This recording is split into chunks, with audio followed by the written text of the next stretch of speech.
No matter how many times I hear that song, I still dance when you're backstage waiting for the show to start. I love it, but I love it and I don't love it. It's like a corny beat to play. Hey guys, this is Mike Knoxxx. Welcome back to UPRE Presents another episode, a special rendition, if you will, of One Tree Hill. This is the One Tree Hill discussion we have been waiting for. This is season 3. Oh yes, I am your host, Mike Knoxxx. And yeah, I'm so hardcore. I'm talking about One Tree Hill. I spelled it with 3 X's. And as always, I got the lovely, the beautiful, the vivacious, the sensational, the queen herself, Captain Shaykespeare. What's going on, gal? Not much. I'm excited. Again, I think we kind of spoke about this, that the fact that is, if not one of the best seasons of One Tree Hill, probably the best. So we've been waiting to get to this season to talk about it. Oh, I'm going to talk about it because this is the season where it really actually. I can't say it wasn't a good show before here because obviously we're here with it. We're in season 3. We love this show, but I thought this was the season that really took it to the next plateau. Mm-hmm. Like this is the season that stepped up, that told us, is this show going to last? Right? Because shows get 2 seasons because whatever reasons, but shows have longevity when they hit 3, 4, 5 seasons. And this is one of those shows. Let's dive into it. Episode 1, season 3. Talk to him, girl. All right. So this is basically a flashback episode. So they do a lot of flashbacking because it's like it's a summer, everyone leaves or is going to do something. And we return back to Haley has come back from tour. He realizes that she misses Nathan, and her music career doesn't matter without that love. Nathan doesn't care. Nathan is back on his season 1 behavior. Really? Season 1? Okay, not completely, but he was being a total douchebag. He's supposed to be a douchebag. His wife left him. This other man took the ring off. She's a total. She's not a slut, Lana, for my Smallville fans, but she's pretty damn close at this point for me, for Haley James. Yeah, I said it. Yeah, Smallville fans. Lana Lane was a slut for marrying Lex Luthor. Okay, point blank. It was just. I don't understand why she did it. Listen. So leave Nathan alone for looking like later. What you at my door for? What you at my door for, gal? Can I just say, blonde hair Haley was such a moment in time. I loved blonde hair Haley. I'm sorry. Shout out. She gets the Roman Empire ones. We the ones for that hair. I love blonde hair Haley. If I'm Nathan, I would have folded right there when she walked up at that door with that hair. I'm like, you know what? Come back, baby. I'm sorry. Really? You're right. I would have folded right there. But I mean, she comes and it was annoying, and I got why Nathan was annoyed because she kind of just came and she just wanted to be instantly forgiven. And it's like, girl, you left. You completely left. And you didn't even try to really reach out to people. No one. And, Nathan felt that hurt. He was abandoned. He felt abandoned. So I get why he was angry. And, Haley just had to grow with the punches. But then we move on. Well, go back to this because this is when I actually felt Nathan became my favorite character. Watching this now for the 5th time, 6th time, 7th time, I don't know. It's somewhere about the 5 to 7 time mark. For you, about 20. Okay, but I started to see everything we talked about from season 1 from Nathan, being the spoiled brat basketball player douchebag, not caring, not there with the world, only self-centered person. Haley came into his life and changed him, and then she up and left him. Yeah. Right, so. I don't think, like you say, he wasn't full on douche Nathan. But to me, this is when I think Nathan had the best character growth in this entire show. More than Lucas, more than Brooke. And I think Brooke had the second best growth in the history of this show. Yes. Okay. But I thought Nathan, number 1, because, and we talk, man, what happens to him later in life. God, you know what I mean? Like his character growth was just ongoing. And he was, let's be real here, he's the co-star in this show. To be honest, behind Lucas. Blonde hair, you girls love him, Lucas, if you will. But go ahead, on to the next.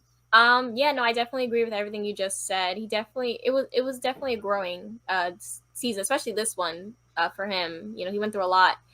But yes, we move on to Dan is on fire. He's on fire, rightfully so. And I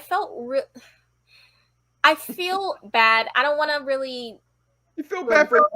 I feel bad for Lucas. Okay. Because of the way that he was raised, a lesser man would have let Dan burn and walk at this time. We don't know. You're right. That he pulls him out. So we will know soon. But I just feel like, damn, Dan, you deserve it. You're just a terrible person. Daniel. Like literally. Damn, Daniel. Right. Well, but this was a lead up to what we saw in season 2. Yes. With the bottled liquor being delivered to Dan Scott Motors. He drinks the liquor. He passes out. He sees somebody, but he doesn't really know who it actually was at this point. And so they just Can we talk about how when Nathan walks into the house after, because I guess he was moving back into with his mom. Mm-hmm. He walks in 2 seconds. Miss Obvious, Deb. Hey, Nathan, I've been here all day. What's up? I'm sorry. I just felt like that was so funny when I look back. I'm like, girl, say hello first. Like that totally gave it away. Literally, but that's all. I just wanted to bring that up. No, but you get from the fire, this is the same episode, right? Because Haley shows up at home, trying to get home with Nathan at the house because the apartment's gone because she left. So he gave the apartment, he sold the apartment, which it's weird. How do you sell an apartment that you were renting? I'm still curious on that part, but okay. That's a little bad writing there, but they're going to see what's going on at the fire at the house, at the dealership rather. So I always thought that part was funny. Yeah, it was. Then we move on to Brooke embarrassing herself yet again. Lucas is waiting at the airport to pick up his mother after she was in Italy visiting Andy because Dan got him deported because he's a douchebag. Yeah, that's what you do, though. That's bullshit right there. That is bullshit. Dan's like, yo, you can't mess with my ex that I don't even like, that I think I might like, but you want to get in my business? Come on, gotta hear you. I got Trump on my side. I'm gonna get you deported. I'm crying. Dan is literally the worst. But yet, Brooke just assumes that Lucas is waiting for her at the airport with flowers and is humbled yet again. Oh, stop. He humbled. wished it though. Oh God, that was. So she's like, "Oh, you can just tell me if you love me or something." Like, girl, oh my God. Anyways, so then we move on. So then we move on to this. This is another flashback they had. Basically, Lucas, and this is what I'm saying. The difference between Lucas and Peyton and Lucas and Brooke is. When Brooke wants to get information out of Lucas, it's literally like pulling teeth. Lucas literally comes to Peyton to drop it all without her even asking. I'm just saying. I'm just putting that out there. Lucas, he tells her something, but we're not going to get into it just yet. What he tells her. Burn. Blonde hair Haley. I'm sorry. Hold on. Moment of silence for this small Haley break. Okay, we basked long enough. Sounds like pervy now. Yes. Now we get to this. Brooke, first of all, I don't understand this. Why you got a bunch of pictures of men you kissing on your wall? I don't see the flex in that. I don't see the flex. Listen, it definitely aids to her wholeness. And I love Brooke Davis. I shouldn't say that. That's wrong. It's wrong to call a female a hoe because she's out here acting like a guy. I'm old-fashioned, so in my days, that's you a hoe. And this time, she was promiscuous. That's all.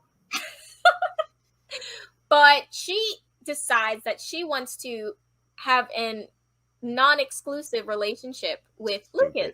Stupid. Which is just her trying to protect herself because she is, worried about... She's been hurt. Yeah, with her and Lucas, sorry. She's protecting herself from Lucas because she doesn't want to feel vulnerable and tie herself down to him because the last time he screwed her over. So I get the hesitation. Okay. All right. You see how fair I am? Look at the fairness here. That's like 10% of the time, Shay. Stop. Like 10% means what? Like what am I gonna do with 10%? How am I supposed to make money out of 10%? How am I supposed to make money at 10%? I'm just saying. 10% is better than 0, okay? It is, but in the bigger scheme of things, I'm worth more than 10%, and so is Brooke Davis. So, like I said before, you can go Brooke yourself. Oh my God, it's so rude. Anyway, okay, so we have that. And then we also find out that Peyton found out that she was adopted. The big Her old dad never said anything, even though they said that they would. But when the mother died, he just decided to keep it to himself. It's like, I get it, but I don't get it, Larry. You should have told her. Well, but also, what can Larry tell her when Larry's never home? You're right. You're right. Larry's never home. Like, you're like the worst father to a daughter ever. Okay? Literally. I have 2 daughters. You know what not being home did, Larry? Your daughter was having sex with people. All in your house. Because there was no one to supervise her. All up in there. All up in them guts. Watch these rap people get all up in your guts. They were all up in Peyton's guts. I'm just saying. Nathan was up in there. Lucas. Well, technically, Lucas didn't hit. He didn't hit yet. See, look. So it's just. Did Jake hit at this point? Has Jake hit at this point? Fallout Boy hit. Fallout Boy hit. Not yet. But he hit. He didn't hit in the house, though. Go ahead. I'm sorry. I digress. He didn't hit in the house, though. I think he didn't hit. It was at the cabin. You're right. Yes. So only 2 guys hit in that house. Only 2's enough on my watch, damn it. Okay? 2's enough. But all right? Yeah, so I felt you're supposed to protect the sanctity of the virginity of your child. That is your job as a father, is to keep your daughter off the pole. I got 1 gun, 1 to go. Let's go. Considering she lived by herself, she did pretty good for it to only be 2. She actually did pretty good for herself. I'm just saying. But I also wanted to touch on something before we move on to the next episode. Yeah. A lot of people were very annoyed with Peyton in these first few episodes because they felt like she was very hard on Haley. Now, I want to explain why I understood it. She was wrong. Listen, what I'm going to say is she kind of was doing too much, but I understood. So now, I'm going to explain to you the timeline. Let me explain first. Peyton was building a friendship with Haley, as we realized from the last 2 seasons. You know. Okay, you know what? Yeah, I'll use this music. Peyton and Haley were building a friendship, and Peyton was trying to have an open trust thing with Haley, especially after the whole thing with Lucas. I can't believe this. And when Haley just up and left, she stopped talking to everyone. She didn't reach out to anyone, which means she wasn't reaching out to Nathan. She wasn't reaching out to Lucas. She wasn't reaching out to Peyton. This hurt Peyton because Peyton was going through a lot. So she had resentment towards Haley because she felt like Haley kind of abandoned her. And Peyton has abandonment issues, as we know. And not to mention, Peyton is very close to Nathan as a friend as well. So she's protective of Nathan. Yes, she is. She's known Nathan her whole life. She's known Haley, technically, if you go by the timeline, her whole life. No, they didn't start talking until last year. So 1 year. So it's like, you abandoned me. You lied to me because you said the things with you and Chris were not as significant serious as it was. That was a lie. And then you just up and leave. You don't reach out to me. And then I'm going through all this stuff with my mother, who also abandoned me. So now I have extra abandonment issues. So Peyton was projecting a lot of what she felt for Ellie towards Haley, but she also felt like it was messed up how Haley just wanted to come back and be instantly forgiven when she abandoned all of her friends. She abandoned Lucas, Nathan, and her. But, Peyton didn't have to go as hard as she did. But I understood her reasoning, why she felt the way she did. Now, turn me down a little bit in my headphones. I will explain to you why that is all okay and not okay. No, yes, I said that. Okay. There it is. There it is. I'm just saying, like, we supposed to forgive her because you have abandonment issues. So you all up in my shit. This is my man. Trick, you already slept with him. This is my husband. Don't come judging me, you sanctimonious son of a bitch. That's what they would say in the wrestling world. Okay? But Haley judged her too with her situation with Lucas. So it's kind of like she's getting back what she gave. That's what teenage white girls in North Carolina do, I guess. Yeah. So it's kind of like, she kind of dished what Haley gave her. Haley involved herself in the situation with Lucas and Peyton and Brooke. So it's just they close like that. That's just what they do. They're close like that. Nice They way to put that. involve in each other's stuff. But Peyton went way too hard. She was too angry. I thought it was Patrick Ewing in the paint. That's how hard she was trying to go. But we all know how that came up. Sorry, Knicks fans. My bad. I had to. As a Chicago Philadelphian, I have to tell you that. I'm sorry. Go ahead. I'm sorry. I had to get that in. You kept saying heart in the paint. You know what I'm saying? And being that you're a New Yorker, I thought it was kind of funny. So that's why I kept going. It was funny. It's good. So now we move on to, this was one of my favorite episodes. In general. One of the best episodes. In general of the whole series. An attempt to tip the scales. I loved it. The costumes, Brooke tricking Lucas into dressing up as Tommy Lee, which I found funny because, you can go ahead. You can put them up. I'm still adding. So no problem. So as you talk, like you did. So we have Brooke dressed as, and I loved this look, which she designed herself. I thought it was so cute and so different, like from the usual when you dress up as a devil. I thought it was cute. But she also tricked Lucas into dressing up as Tommy Lee. Mm-hmm. And I just want to say I found it funny because, the Tommy and Pam show. Yeah. Have you watched that? I haven't, but I just thought I have. It's episode 4 started today. I have watched it, just so you know. I'll probably watch it eventually. I love Sebastian Stan. So. It's pretty. I'm like, is that Bucky? White Wolf, you've fallen a little bit. White Wolf. Oh, you're Bobby, another white boy to fix.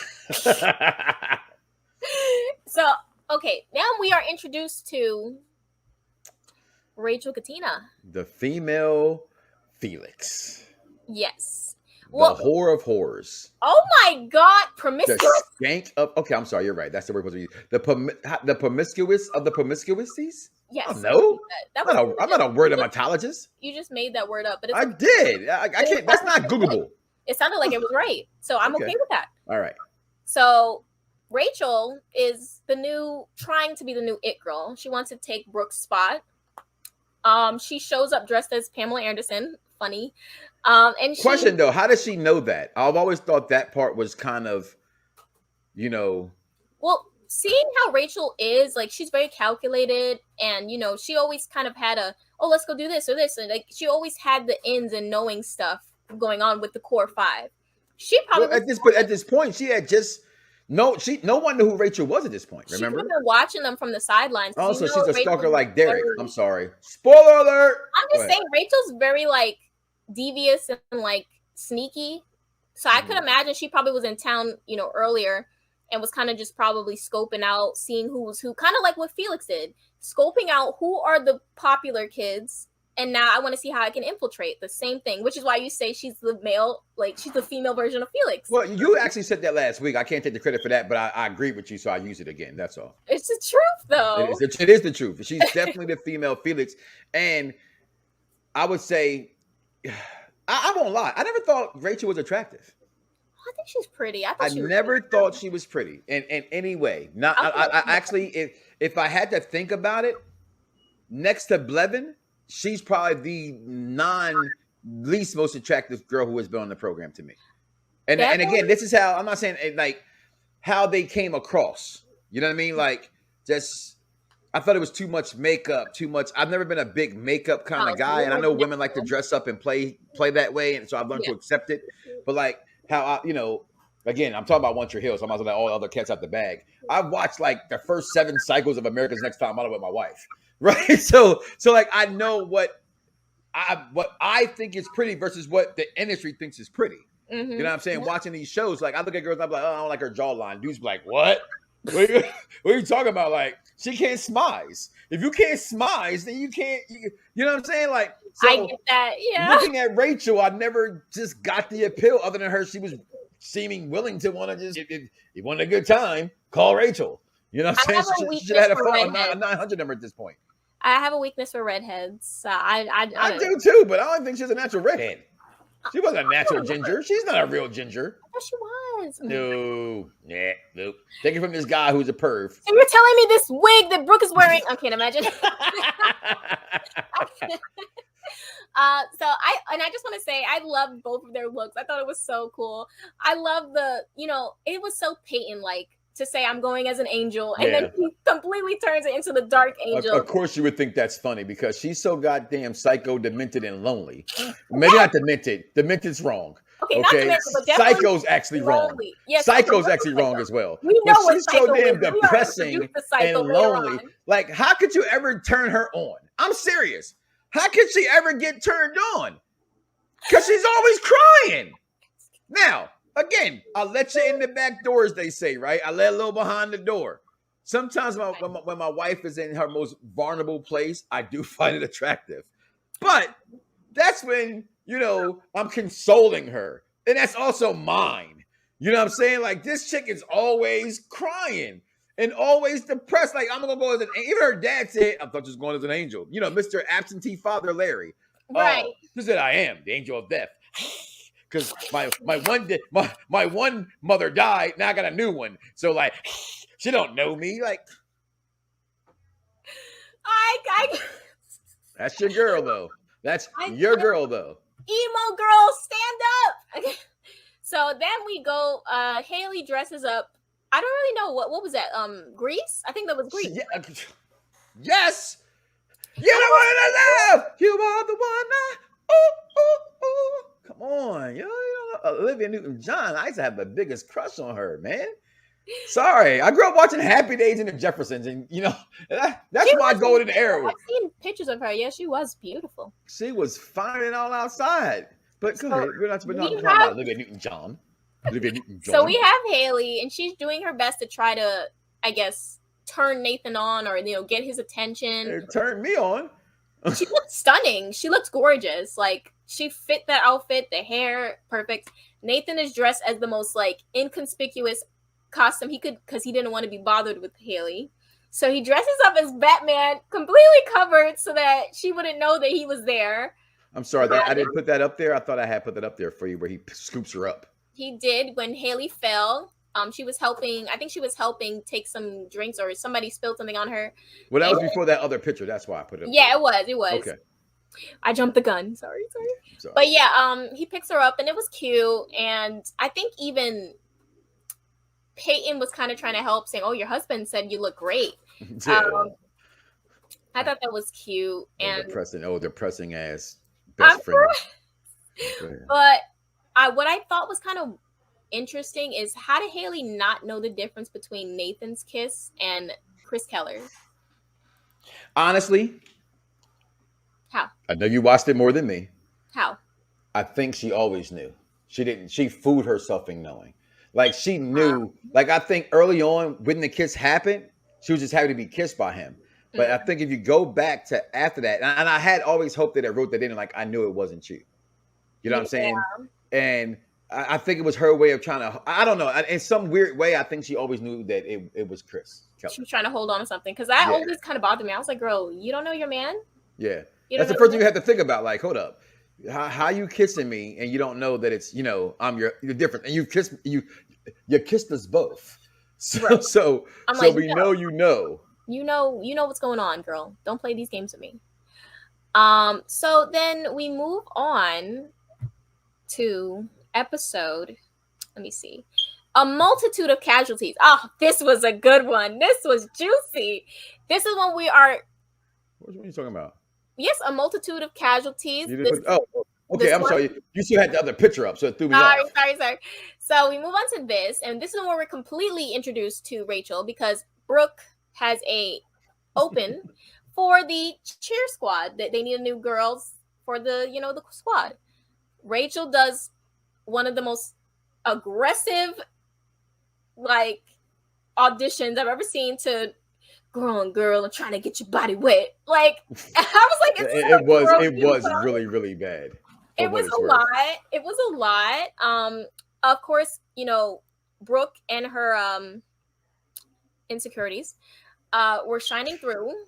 Never leave a moment to just give her. I'm like, why was she so bothered? Even Peyton was like, damn, she looked good. She did a lot of splits. She looked horrible. She looked like she was desperate. Out of the girls that they had, she was desperate. She was a desperate floozy trying to you can clearly tell. If I'm in the crowd, right? I'm in the crowd. I'm like, oh, because who are the cheerleaders? Oh shit, look what they're doing over there, yo. You can clearly see that was so. Come on, it was a lot. No, it definitely was a lot. But compared to the girls that they had audition, Rachel was clearly the better of them all. The better option, the lesser of all the evils. Right. And Brooke just didn't want to admit it because she just was. See, I thought you should have had that picture of her trying to do that dance. Probably couldn't find it. Damn you, Google. It. It's so difficult for some reason. But Brooke was just not having it. And she was also still mad at her because she danced with Lucas at the masquerade. Well, the Halloween, whatever. Yeah. It wasn't Halloween. Oh, my God. We're still in September on this episode. So Brooke devises a plan to force Haley to be on the cheer squad against her will, or she said she will kick her out, which is sick when you really think about it. First of all, I'm not gonna let you go in there and dig into my girl like that, okay? That was messed up. That was not like an ultimatum. It was on some old. It's what people do to manipulate, in a sense. Like, yo, I need you to do this. You need to stay here. Come on, you're gonna do it. Not like, I don't think she'd have really kicked her out. You're taking that too literally. Stop. Well, why? Stop. She's not that bad of a person. You know it. Why did she say these things, though? I don't know why your girl takes somebody's intellectual property. Oh, that's my girl. She did that. Stop. You know what? But you know what? I'm so mad I didn't get the picture. But let's talk about episode 2, where Brooke I'm sorry, but it came off very insecure to me. It came off like she was trying to mark her territory. She barges into Peyton's house, writes on her door a bunch of names saying, oh, this person, this is mine, this is mine. Mine. There you go again. Oh, that's insecure. There you go again. That was insecure. Why are you writing on my wall, my door? It's like giving, it gave like. It's artwork. Stop it. You need to stop the nonsense. She's being insecure. She let her write on her door. That's what they always done. And woke up to the writing on her door. She was sleeping. She woke up to it. Go ahead. So we go back to this. And now listen, I know you like to say Peyton is a bad friend, but she was ready to step for her girl. She's always been ready to step for her girl, even going back to the party. Yes, she has. She's definitely a ride or die. She is. So bad she rides your friend too. So. Oh my god. So basically in this scene, which I thought was interesting, Brooke has a problem with putting her hands on people and not expecting to get hit back. She doesn't know how to fight. So she low key actually does do that a lot. She does that a lot, and she don't know how to fight. So I don't understand why she keep doing that. So she needs to stop that. So she slaps Rachel because she gets mad at Rachel because Rachel was kind of doing the most. Like she was completely going out of what the routine was. Completely. She just ruined it. That's why you could see everything that was wrong from just watching it. Like, yo, girl, what are you doing? Like, and how come, like, something I always noticed. You're in high school. I get you the cheer captain. Where's the cheerleading coach? There was never a cheerleading coach for these girls. Like, that's impossible. They don't do that. Right. They don't let high schoolers run their own cheerleading squad. They don't do that. No. I was very confused with that. But Brooke had an issue with Rachel trying to do all this, as I'm sure anyone would. And also, let's talk about Rachel influencing the girls not to wear underwear. What the hell? Ew. What the hell? Put some panties on, girls. Bevan, girl, you were doing too much. No. Ew. And so Brooke slaps Rachel. Big head Blevins. I'm crying. Brooke slaps Rachel, and Rachel, as she should, because again, don't put your hands on people if you don't know how to fight, because you can't just assume they're not going to. Why are you going to assume that she can't fight though? Stop. See what I'm saying? 10% of the time ain't shit. 10% of the time ain't shit. You know what? We'll wait till season 4, but we know she can't fight. So, so that happens, and Peyton tackles Rachel. That's what I'm saying. Listen, my girl, Rachel didn't want no more of her, did she? Nope. And then she got beat up on the mascot. The fight was broken up. Huh? God, you're so bad. Go ahead, man. And then Lucas and Nathan are fighting about the same stupid stuff. Lucas was coming at Nathan because he felt like Nathan was doing too much. Like he was being too mean to Haley, which is like, Lucas, mind your business, because you don't know. You do know what Nathan went through, but you don't know what Nathan went through, and let him deal with, how he feels with Haley, in his own way. Mind your business. But again, Haley is like his sister. His best. She's his best friend. Best friend, but that's like his family as well. Yeah. So he's gonna be like, yo, be nice to her. And then he says the one thing for both these guys, the one thing that makes them swing with like irrational, you're just like Dan. Say that to either of them and they're swinging. They both get mad when they compare him to their bastard of a asshole of a father. That's for sure. Rightfully so. But yeah, you say that to either of them, they swinging. And that's what happened. They're fighting on the court. The girls are fighting on the court. Whitey is livid. It was literally amazing. And then you have Thirsty Gigi. Hey, leave Gigi Severio alone. Gigi Severio is the GOAT of young girls in high school. I'm sorry, but I don't because you saw this. You're like, really? You're just like Dan. Pow! Like what the fuck? It's like Batman. What makes you different than any of us? I'm not wearing any hockey pants. Like you're just like Dan. All of a sudden, come on, those are fight words.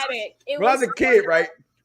My grandfather died when I was 2. I was how troubled I was as a kid. You could set me off by saying that's what your granddad's dead, and I would snap out. I didn't know my granddad. He was 2 years old when I died. Yeah, you know what I'm saying? Boy. Go ahead. I'm sorry. I had to get that in there. No, it's okay. It's okay. So they have the fight, and now Whitey's pissed, as he should be, because what is going on? Absolute pandemonium.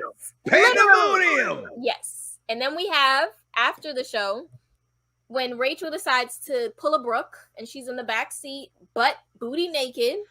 Butt booty naked. Yes. Say it again. I like say it butt again. Booty naked. Big booty girls, get with it. So Rachel's in the backseat trying to pull a Brooke, and Brooke kind of catches her, and she punches her in the face again because she had to get her back. Being good, I'm a bad bitch. See, that's what Brooke Davis is. Sorry, go ahead. And then she gets mad at Lucas. I don't even understand what she was mad at Lucas about. It's like, this man, the only thing you need to be mad at Lucas about is that he doesn't lock his car doors. That's the second time. That's the second time. They live in Tree Hill. Until like season 4, we don't see no crime in this city. Okay? Then we get introduced to Rick Fox, or in this case, Dante. Okay? Apparently now there's all these gangs in So that's the first time you saw an alley in One Tree Hill was in season 4. Hey, Dante! We'll talk about that next episode. But all right. And your biggest gangster in the town is Rick Fox? Like, come on. Yeah, I was like, okay. But no, he had every right though to feel how he felt. It's One Tree Hill. I'm crying. Yeah, but that was just funny to me. Brooke was mad at Lucas for God only knows. When it's her fault trying to be non-exclusive. You can't, like you said, have a collage of men you've kissed all year long, all summer long. And, we skipped the beat scene because I kind of jumped the gun last week when Lucas walked up and says, Brooke Davis, I'm the guy for you. Mm-hmm. And the bonfire, and you see Peyton find out about her mom. She has that sad music playing at a beach bonfire, back to school kind of thing. Like, Brooke brought this upon herself. But again, Brooke asked for it when she said, listen, I can't open my heart back to you. So that's part of the territory. This is the give and take of love and war. Right. To be honest with you. I want you to fight for me, but don't fight for me because we're not exclusive. I'm like, girl. What is going on here? We were going somewhere. I thought we were building. We were on the couch. You were understanding Miss Davis, and you went back to that. Go ahead. Come on. I'm just saying. So we move on to locked hearts and hand grenades. Now, this is going to be short, but I just wanted to touch on 2 things. This is another insecure thing to do. Why are we raffling off men with numbers? Why are we doing this? I'm sorry. They do it every year in NBA draft, baseball drafts. What are you talking about? It's a fantasy boy draft. What do you mean? It's high school. I wish somebody would pick me in a draft in high school. She's like, I'm going to pick this. And then everything ends up not going her way. And then Rachel ends up getting Lucas and she's all upset. That's what happens when you do clownery. The clown comes back to bite. And that's what happened. And then we get a little bit more skills, which I was so happy about. I'm like, finally, they're giving us more skills. Yeah, dog. Unfortunately, his storyline is that Bevan is interested in him. But I was happy about that. So that did kind of ignore me. Like the one token black friend in the town can't even get a black girl. That did kind of annoy me. And I was like, there's not the one black girl they introduced is when um They were Lucas went playing, with Peyton down to check on her father yeah, and make sure he was alive. The friend, I'm like, oh, she's cute. They can bring her to the show. Nope, one episode. one You of know, yep. and nothing against it. Like, I mean, he's in a town full of this happens in these kind of towns. It happens. Nothing against that. Just as a black man watching the show. I mean, this guy was in like Sunset Park, right? He's been on TV and movies before. You know what I'm saying? As a basketball player, everything he's ever played, he's been typecast, and that's okay. I think he does the role well. But I was just like, damn, he can't get a black girl when there's a black girl in a cheerleading squad. She just didn't ever have a speaking role. She never had a speaking role. She was in every time there's a group of them. She's the one token black girl in a cheerleading squad. Never said anything about ooh. I'm crying. That's all they gave her. All right. So yeah, that's the only two things I really want to touch on. So now we move on to the worst day since yesterday. Where Brooke is an idiot. Randomly, no, I'm sorry. You're telling me that Chris Keller played a few strings on a guitar and you sleep with him?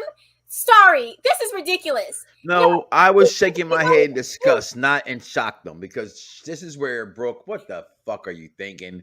This is why going back to season 1, even when Nathan said, Brooke, I'm tired of your games. Yeah. This is Brooke playing games because the stolen merchandise. Now, at this point, it wasn't stolen at this point from Peyton. She had her other designs. They were in the mall. Right. And go ahead. The date, and they went on a date because Nathan went on a date with Haley, and then they had the whole. Lucas went on a date with Rachel, and he did nothing. Even Rachel literally took her shirt off, and Lucas gave her shirt back. She played love and basketball with the guy, like, yeah. And Brooke was like, so, like, girl, what made you sleep with Chris Keller? He's not even that cute. So I'm like trying to figure out, like, just because he played some guitar. The picture. That's Chris Keller. Like, I never got it. No. Chris Keller? So then we have this. Lucas is in his emo phase. Lucas is in You love this episode because Lucas didn't set. Go ahead. God damn, you're mean. Lucas is in his emo face. He's like, let me paint my door black. First of all, that didn't even go with the house design. You could have did blue or something that made sense. You're being dramatic right now. And you got to give it to Peyton because Peyton was trying so hard. She was even calling him out like, oh, how are you going to act like this after what we did to Brooke? Like, you can't, act like that. People don't give Peyton enough credit. She always held herself accountable for her stuff. And she told Lucas, you don't have the right to be mad because of what you did. And that made Lucas think. But he still was being petty. Did she not say? I'm just saying she did. I'm just saying, is there ever a moment you don't try to hype up one and put down the other? That's all. I just put them both up. I said Peyton pointed out that she was wrong and that Lucas had no right to be as angry as he was because of what they did. She held herself and him accountable. And Lucas didn't like that. And then they had this whole thing where, go to this, where Brooke was all upset because they had this whole thing where certain basketball players decorate the cheerleaders' lockers, and he decorated Brooke's, and Brooke felt bad because, she had just slept with Chris Keller for no reason whatsoever. And then this happens. Glorious. Lucas tells Nathan, hand me the ball. He throws the ball, he moves, boom, right in Chris Keller's face, and as he deserved, to be honest. It was hilarious. It was funny. It was pretty hilarious. What do you think about like that whole thing? I know I talked less, so you. No. I get in where I fit in. So, but it was funny. It was typical, like you said. Brooke was definitely wrong in every sense. I couldn't stick up for her in anything she did there and that, and she knew it. But again, I can't answer that. I'm not a high school girl in North Carolina. She mind gamed herself into She was, like I said before, like I said last week, she was lonely. She was drinking. And some girls feel that sexual and any kind of physical connection. There's the 5 love languages. You know what I'm saying? That's her love language is that. And it happened. And the picture I wish we could have had, I think I had it last week where when Lucas does walk in and see how Chris, because not only is this guy right here knocking off your girl, he literally leans up from behind your girl while you think she's in there sleeping, waiting for you, and gives you this damn look on his face.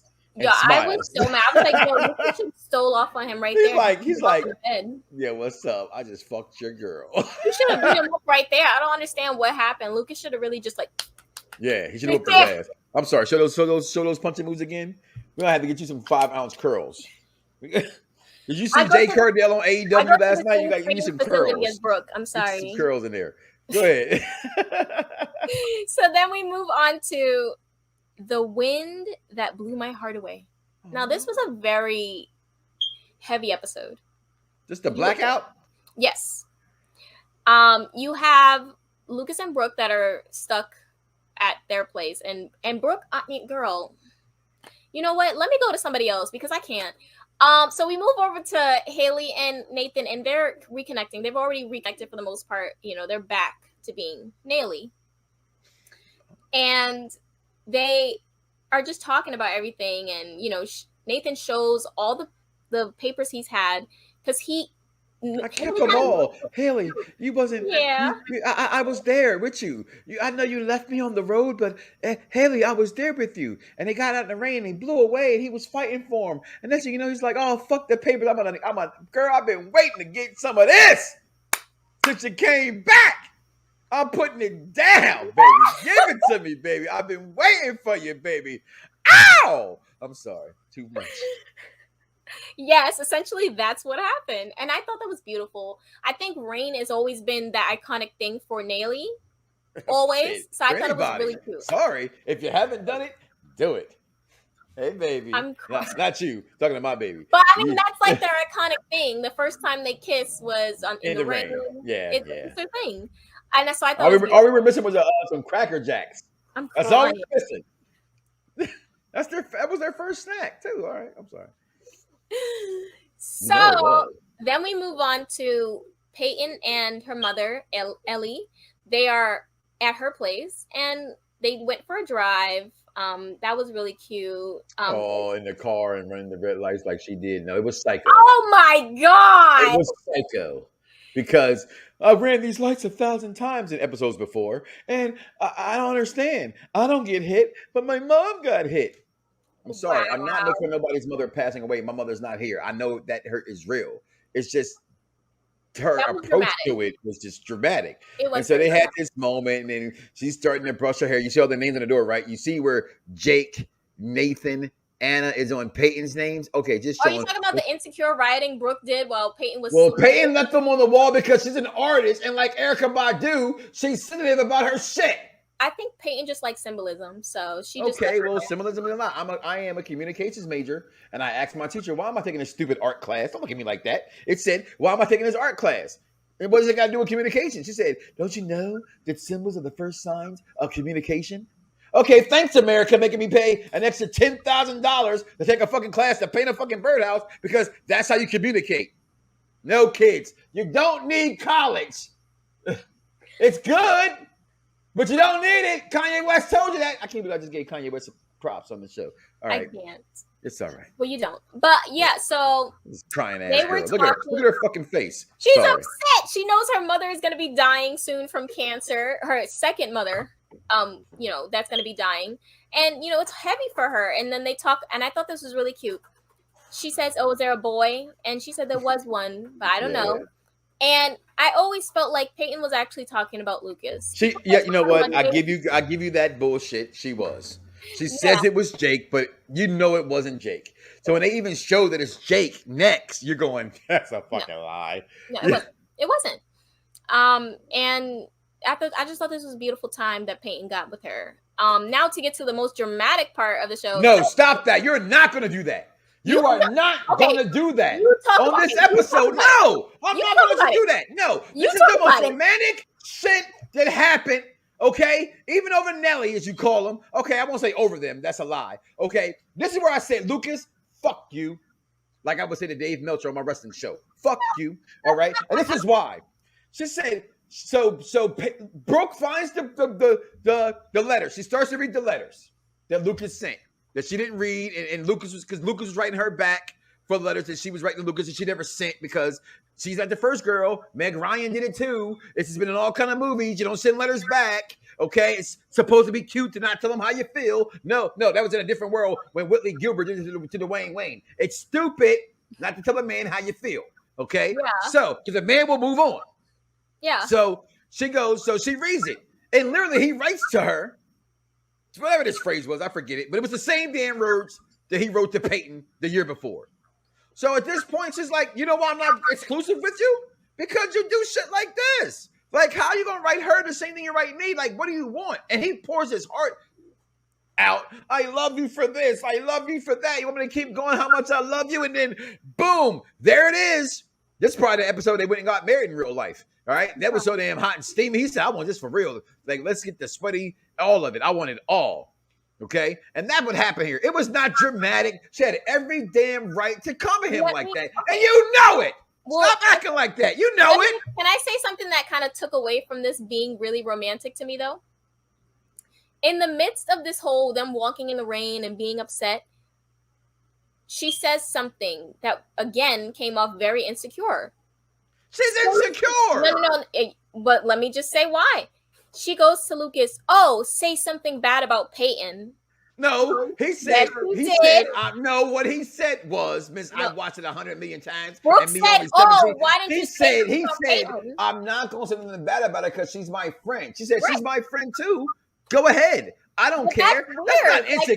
That's supposed to be your best friend. That is insecure. That's supposed to be your best friend, and you just need him to say something bad about Peyton to make you feel better.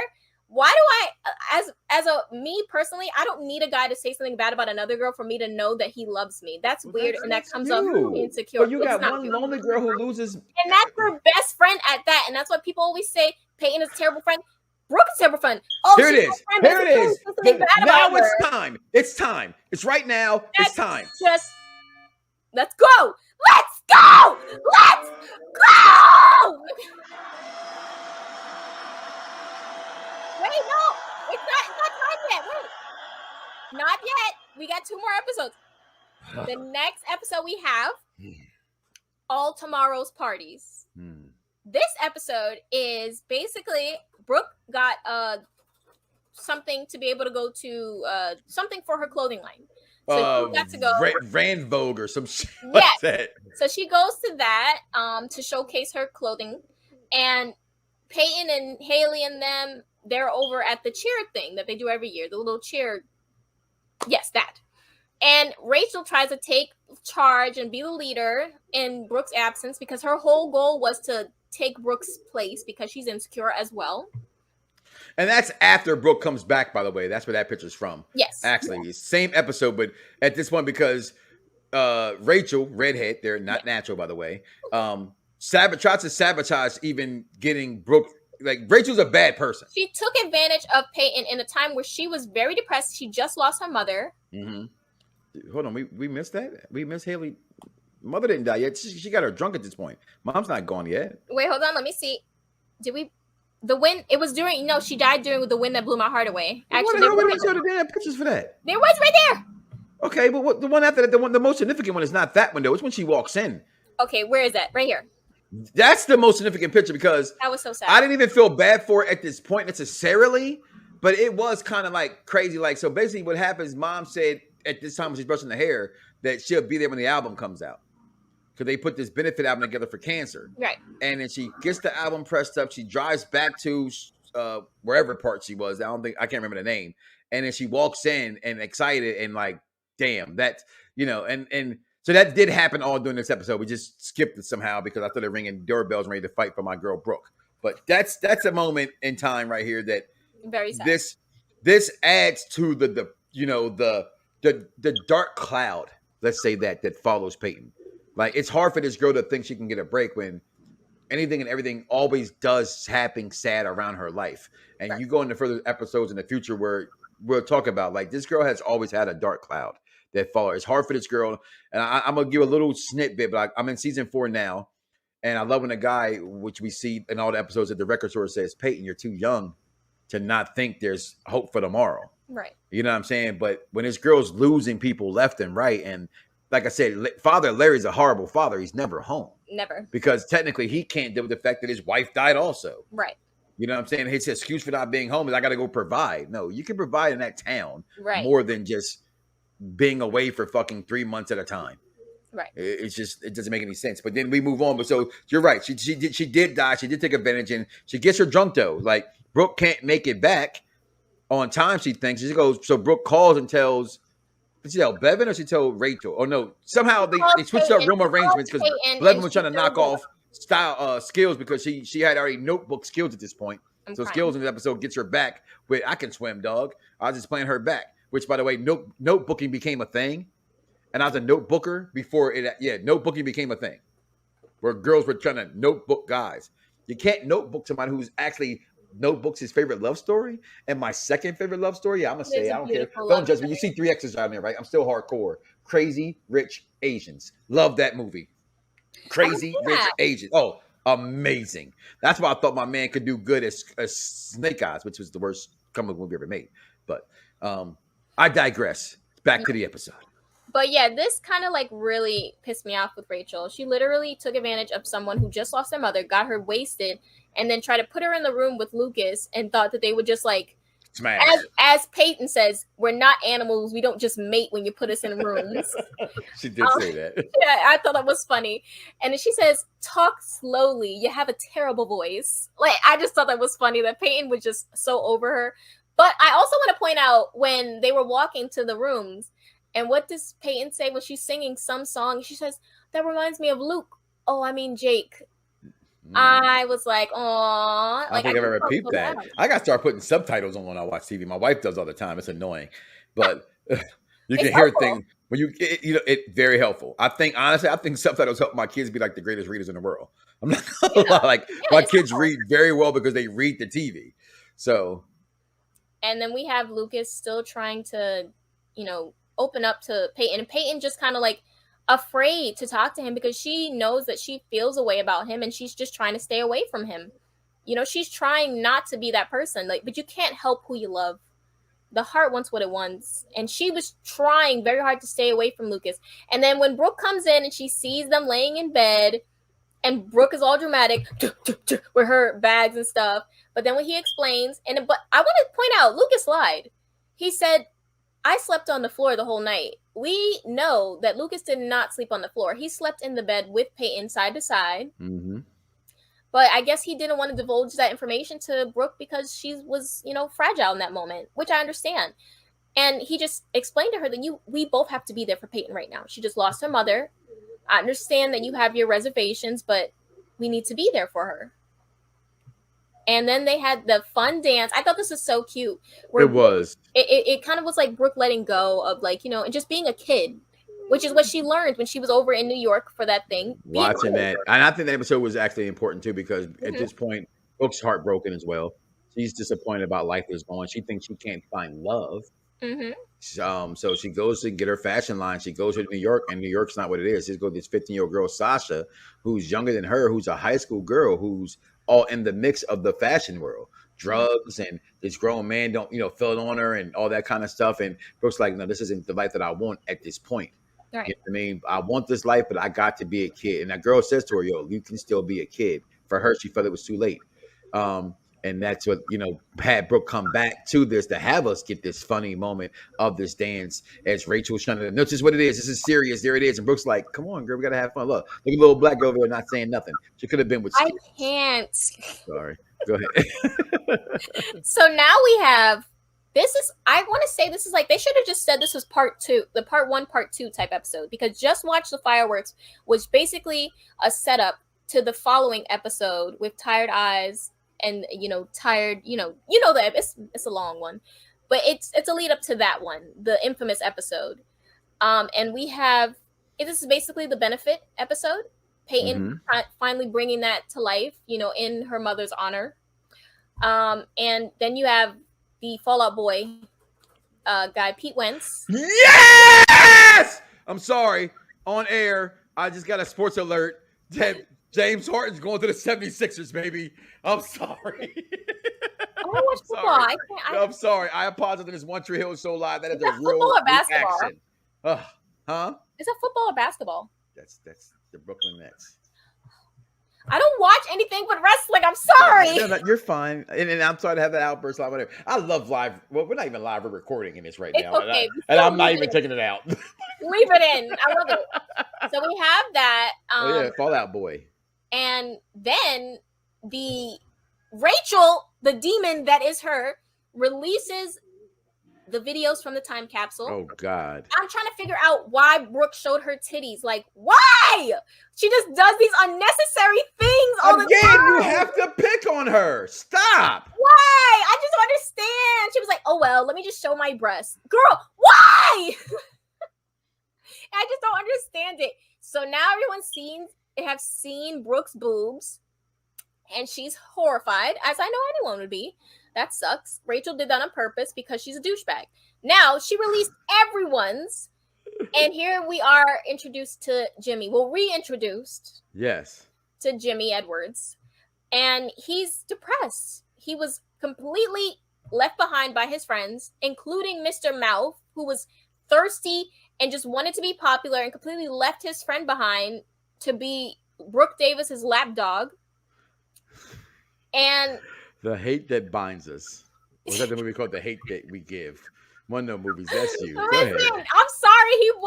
He left his friend completely dry, like left him in the dust. Lucas left his friend too. Yep, and Lucas too. Everyone from the courtyard, Junk, Fergie, Skills, all to blame. They left him because they wanted to do their own thing, and Jimmy suffered. I feel really bad. He was really, he was suffering. He was getting bullied for no reason every day. I felt bad for him. So that was his story. And then they tried to do the performative. Oh, you know what, Jimmy? After they see the video, come to us, come to the party with us. Come on. Performative. Because where was this all? I'm just saying. Those guys that were bullying Jimmy, they were at the party. They attacked Jimmy, punched him in the face. Rachel pepper sprays them. The only good thing she's ever done. At that point, at least, I guess. And I just feel so bad for Jimmy. How do you feel? What's your thoughts on Jimmy? I always felt bad for Jimmy Edwards because his friends did leave him behind. And I do like what, I'm trying to think who it was that said something to Jimmy about, you can't blame him for them living their life. It was Rachel. Yeah. Honestly, talking about Mouth moving on because that is high school. Yeah. You know what I'm saying? And as a victim of high school, I won't say a victim. That's wrong. That's the wrong word to use. I apologize. But I remember being upset that my cousin helped out the football team against me in a situation one time. You know what I mean? Like, damn, you're my fucking blood. And you let the football team jump me because we have wars like football team versus baseball team versus basketball team. And I played basketball and baseball versus Chile. It was weird. It's just stupid high school stuff. Right. So, but football players are more popular, but Jimmy Edwards didn't deserve what happened. This is before they show Jimmy. They're trying to become friends with Jimmy again. As Jimmy gets mad, the time capsule comes out. They're trying to befriend him back. But after this all happens, because of the time capsule we're about to talk about in a second, we see like the best of things happen.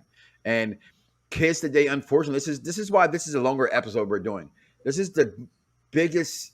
This season's so instrumental to real life. What we still deal with, afraidly or not. It's just a shooting a couple weeks ago at Stanford High School down the street from where I live at here in Lake Mary. It's just kids today I feel sorry for in a sense of they're different, they're built different. I blame a lot of stuff governmentally on the food, but I'll leave that alone for some other kind of shows. But they feel like when all else is against them, they have to kill themselves or react in some kind of violence. And I don't know how we help these kids. I know people like Dan in that episode we're talking about it now. How Dan, he goes, he's not a bad kid, and Dan goes, he is now. He's not a bad kid. He made a bad decision, right? And at that point in time, all was fair, right? Because he hadn't done anything wrong. They're going to the school. They're stuck in the school. Haley's in there, stuck in the tutor's lab. So Nathan goes in. Lucas tries to stop him, but goes in there as well. And this is literally the most, what's the word I'm looking for here? That makes sense. It was like one of the most influential episode. Yeah, it was very instrumental in the entire story, to be honest, like in many ways. So I just thought this episode it was instrumental to the show. That's the word. It was instrumental to the show, and a lot of stuff come place, and see where people's hands lie, and this changed the trajectory of the show. Yep, absolutely. It went a lot of ways. There's so many things that happened. I just want to say, I felt like that whole thing between Lucas and Peyton, this really showed what the depths of where Lucas' love for Peyton was. He knew that there was someone, an active shooter, and he still went into that school because he needed to know that Peyton was okay. It was beautiful. And here she go crying, like, because she like make everything about her. All her friends are in the building with a gunner. But it was not about her. No, but that was not the reason she cried in that moment. No. What was the reason she cried in that moment? Because a girl that was not popular told her mom that she was friends with Brooke so that her mom would not judge her because she was, not cool. And Brooke didn't even know who she was, but she's supposed to be the student body president. She didn't even know who she was, which kind of, I think, was an eye-opener for Brooke to show that she was being a little too self-centered. So I feel like this was helpful for Brooke because it opened her eyes like, oh my God, I don't even know who this girl is. And she looks at me in this way. I think this was an eye-opening episode for Brooke in that way. I think this was helpful for her. See, that wasn't bad. I'm just saying this was helpful for Brooke to realize that it was about herself, though. That's all. She could be a little self-centered sometimes. I just want to say this girl, Abby, will be very important going into the next season. And I felt so bad in this scene. I felt so bad for her. You could see the pain in Jimmy's eyes, even when he told her, just go. Listen, when he told her go, and this part right here, to me, even more. Yeah. Right? This is where it touched me. Mm-hmm. Okay? With it hurts, and he's hitting himself. The pain. I can stand here and honestly say I have never been bullied once in my life. It sucks. But I can sit here and say, let me rephrase that. Now, I'm going to say that more than once in my life. To this extent. Yeah. And seeing this and knowing that bullies happen out there, seeing that I have micro-preemie children, I have special needs kids, not have the aggression that I have, I don't want them to ever be bullied. And I think it's horrible for anybody who bullies somebody to the point, this is what this kid thought he had to do because it hurts so bad. And him hitting himself in the chest and, the gun to his head and he's over and over like, he doesn't know what to do. He's so lost. He knows what he's doing is wrong. But it hurts so much. I don't know what that pain feels like. But I thought the guy who plays Jimmy Edwards did so good in his part. I truly felt like bad for this guy. Like this is where I say when we're talking about coming to the show, if you don't watch One Tree Hill and you think it's just a teeny bopper show the way that I said, a basketball show about two white guys, come on, yo. It's more than that. It's so, I'm not gonna lie, they have episodes that are corny and teeny bopperish, and that's just TV in general. The bubblegum 90s, early 2000s TV became that way. But this scene is just so Keith steps out to save him, and he gets Jimmy to put the gun down. Now, no one knows this, but those who are watching the episode, those who know what happens next saw it. It's not a spoiler alert. We don't know if someone, we're talking about later on, if someone sees Dan or not do this, but we saw Dan kill Keith. Yep. Captain, elaborate some more on that if you want to on that scene. This is the most important episode of the entire series, almost in my opinion. At least up there, top 5. Yeah, no, definitely. My heart hurts so bad for him. Like, as you said, he did such a good job because he really conveyed the pain. Everything he said, I felt it so deep in my heart. I am someone who was bullied in high school, and I did deal with, that pain. And it is painful I've had times where my mom had to cry to tell me to go to school because I didn't want to, because I didn't want to go and deal with it. I'm sorry. As a former bully, I apologize to you, and I'm being honest. And I'm gonna tell you something. I'm gonna throw myself in for a second. I never forget the one time it was this kid we used to always bully in high school. You know what happened one time? I bullied him too far. Give me some of your popcorn. He wouldn't give it to me. So I took his popcorn and I dumped it on his head. That kid who we bullied all the time, who at that time I'm thinking I'm just picking on him. You know, he's different, whatever. Socked the shit out of me. Now I'm not gonna say I lost the fight because I'm not gonna lie to you. Part of me don't remember. I do remember the fact that it was broken up. But to me, what stood up the most, even to this day, as I'm a grown ass man, he stood up for himself. And I think in that moment, I'm still a little. I'm a big guy. I have a mouth. I'm boisterous. My kids tell me I'm confrontational, but I do know the difference now, and that was wrong. So I apologize, see, for any bullying at anybody. And I know that I know that probably doesn't help anything, but I'm being honest with you. I've learned my lesson, and I hope I didn't turn nobody into a Jimmy Edwards, because you don't know. You see people commit suicide all the time, and it's because of the way they were treated. You know what I'm saying? And that's a horrible thing to do. That's a horrible thing. So in this episode, UPR, you know, this episode, this is we do give awareness to this, to bullying, to suicide, to any. If you need any help, we encourage you. Please seek some help from a friend, somebody. Speak to somebody. Don't become someone. Again, Jimmy Edwards didn't kill nobody.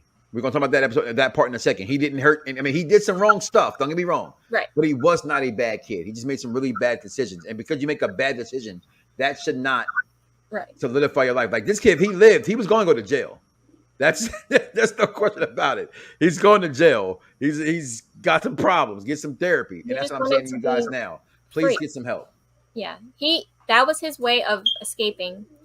And even like the thing with Peyton, he didn't try to shoot her. He literally shot in her direction at the kids that were bullying him, and it just happened to ricochet and it hit her.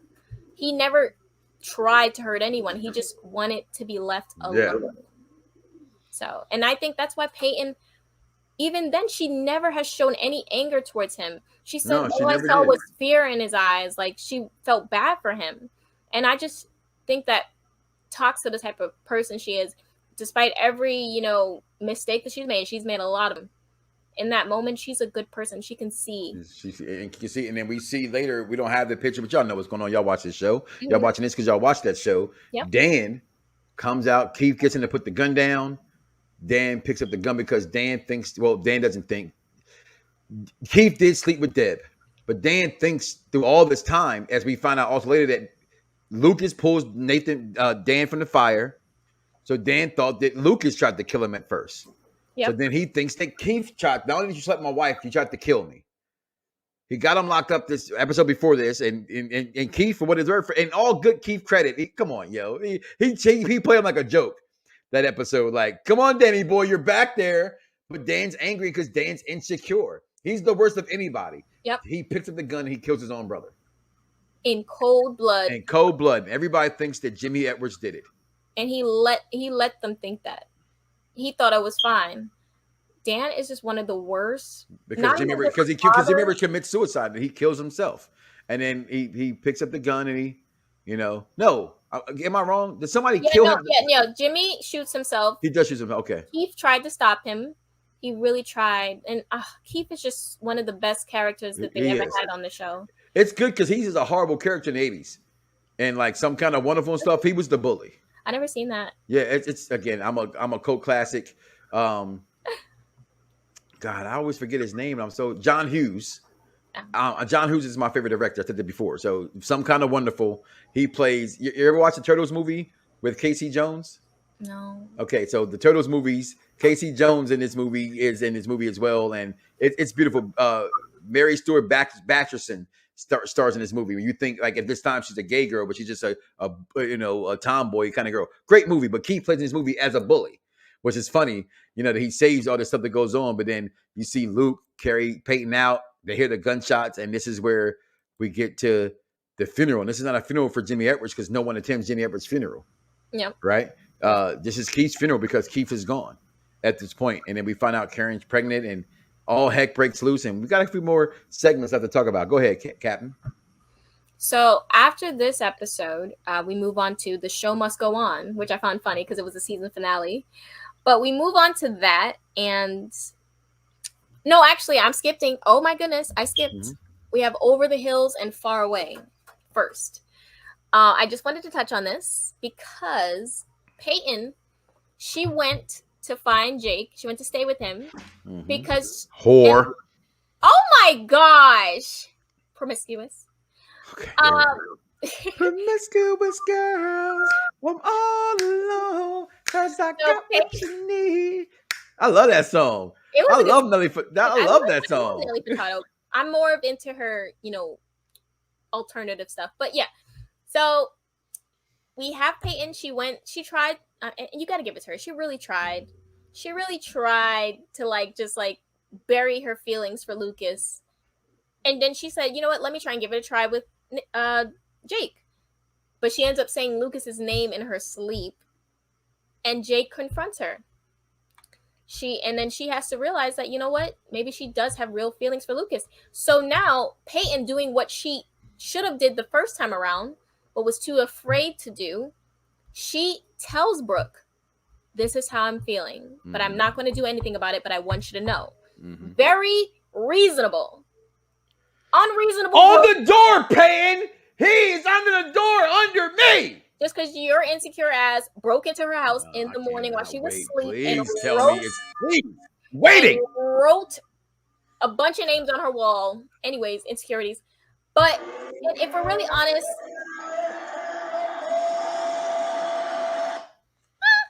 so Peyton was honest with Brooke because she didn't give her that courtesy before. So she wanted to give her that because she wanted to go about things the right way.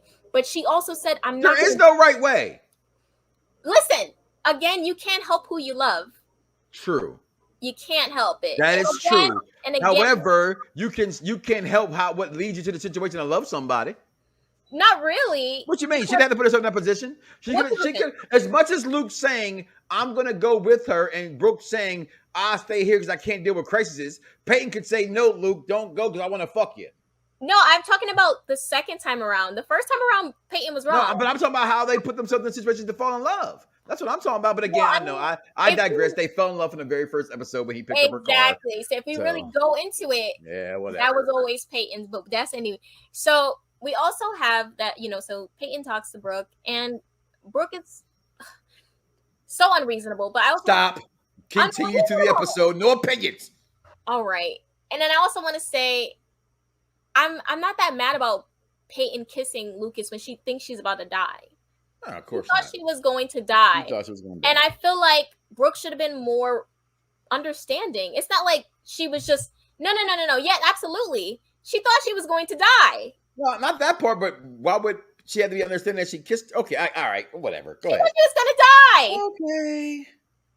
So now we have The Show Must Go On. This is the She don't get no credit for being the second hottest girl on the show. She actually might be the hottest girl on the show. Haley is really pretty though. She is really. I think she's besides that damn fever blister. Don't know what she was doing all the time. That's a beauty mark. It's a fever blister. Oh my gosh.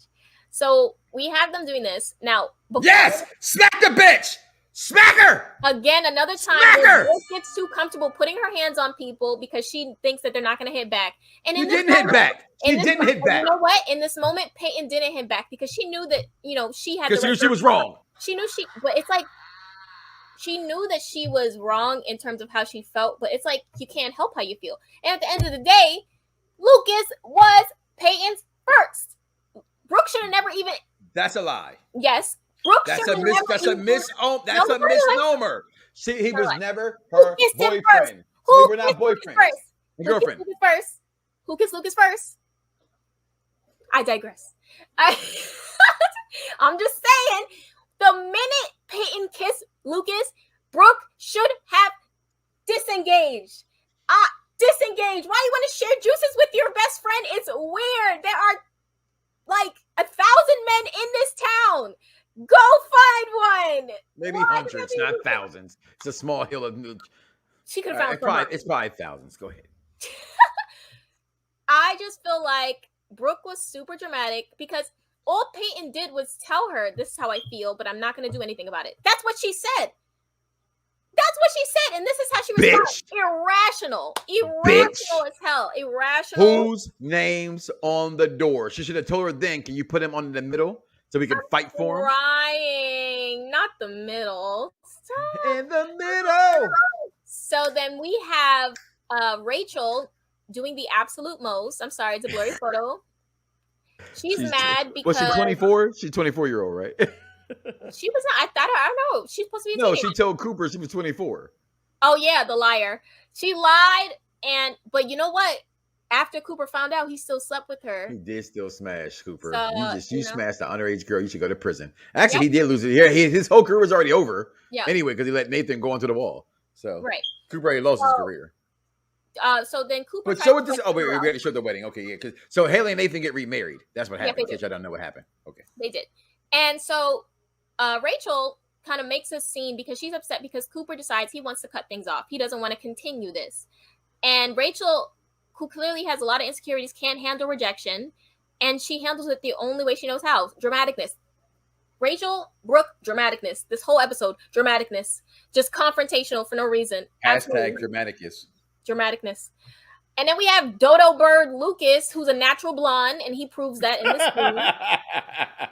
Just spills all the beans. Like, bro, if you would have just like been quiet, never said anything about the kiss in the library, it would have been peaches and cream. But you just like to just run your mouth. And now Brooks, because Brooke was kind of getting to the point where she was like, okay, she has feelings. She told me about it. Okay. Then Lucas is like, oh, when we kissed in the library, she's like, what? The whole thing shifts. And then we get to this, her crying. She's very upset because and that's another thing I have to say to Brooke. And when people say, oh my God, Brucus was so much better than Leighton, I'm like, half of Brucus' relationship was Brooke begging Lucas to give him half of what he gives Peyton without her ever asking. How can you say that relationship is better than the other when she spent majority of this relationship begging Lucas to just give her half of what he gave Peyton without her ever asking for it? I'm sorry. And I felt bad for Brooke. This was great acting from Sophia Bush in this scene. This was great acting. I felt it. She just wanted him to want her the same way that she wanted him. I don't even have it in me to fight for the debate we were supposed to have no more. Why? Don't even have it because from day one, it's always been Peyton and Lucas. But I still think Lucas is the reason why all this happened. Yes. He came between two best friends. Mm-hmm. I get your point in saying that, okay, who kissed them first? Technically, it has to count. People say, well, y'all didn't have a title. Well, it doesn't matter if I had a title or not. I kissed them first. Right. Right. So, and you knew I wanted to kiss him. You tried to make us kiss each other, despite you still wanting him. However, Brooke had every right because her friend, again, we talked about this before, not having the, being young, telling people how she really felt. Mm-hmm. Said, go after him. You can have him. He's good for you. Mm-hmm. But again, beginning of season 4, we find out this is where I had digressed from the two of them being together. Like all through this first 3 seasons, it's got to be these two to me. But you find out when Whitey has the speech, what happens next. And so from there, moving on, even in this episode, I'm like, okay, Brooke, I just didn't like the whole thing from the blackout scene. This whole part put her in that place. Yeah. If you don't put her back in that place, then you're fine. I just thought that was kind of bad. You know what I mean? I didn't like that for, what had happened. So. Right. No, I agree. So then we move on to this dramatic. The way Rachel is just one of the most infuriating characters. Everything she does somehow affects other people. She did with the time capsule. She cost someone their life. 2 people their life, actually. It cost 2 people their life. And then you have her do this because she's upset that Cooper doesn't want to sleep with her. Runs the car off the road. And also, can we talk about how much of is Nathan like a natural blonde and we don't know? Because Why? this man said, let me jump off the bridge. Instead, do you not see the side right there? Walk around the side up and walk down to pick him up. Why did you jump out? You injured yourself for no reason, stupid. Stupid. That was so dumb to me. And then you got Haley. Nathan!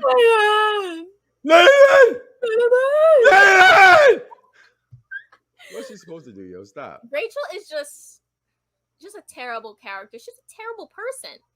She just does things. She doesn't think. and people always somehow get hurt every time. So that's where we're left off. They're in the water. We don't know who's gonna live. It's Rachel's fault. Season 3 was amazing. So much happened. We talked about this last week. Watching this was like, yo, I felt like this was like one big ass continuation because I'm in the season 4. Like before we start the show, I'm like, I thought that was season 4. You're like, no, that's season 3. So this is unfair. it shows that, you know. No. Oh, you want videos? I got you. I'm about to send you 50 latent videos. Listen, I came across this website on YouTube and I liked it. It is like a whole bunch of like montage videos like that. I thought I could share it. I thought that because these are originally made. Yeah, I used to make those all the time.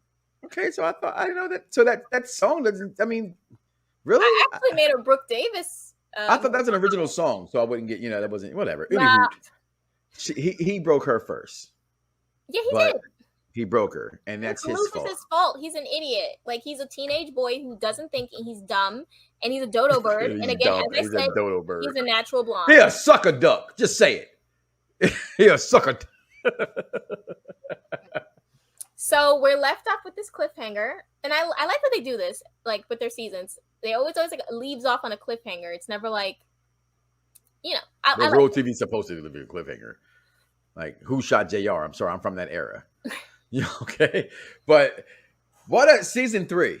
What a season 3. Amazing television, acting, music, betrayal, surprises. One Tree Hill, y'all. I'm telling you, spoiler alert. Go watch this show. Mm-hmm. It's great. And season 4, it's about to get crazier. Cannot wait to talk about it next week. Captain Shaykespeare, any final words, thoughts about season 3 or anything else we said before we got out of here? I loved it. It was an amazing season, probably the best season from the whole series. And I can't wait for next week. Wow. It's just going to be more of this. Yes. And less of this. That's a fact. But I promise you one thing for sure. We're going to get more of this. Oh, my God. So with that being said, I'm Mike Knoxxx. That Captain Shaykespeare, y'all. Listen, thank y'all for listening. UPRE presents One Tree Hill discussion show. Listen, we thank you. We'll see y'all next week, y'all. Peace.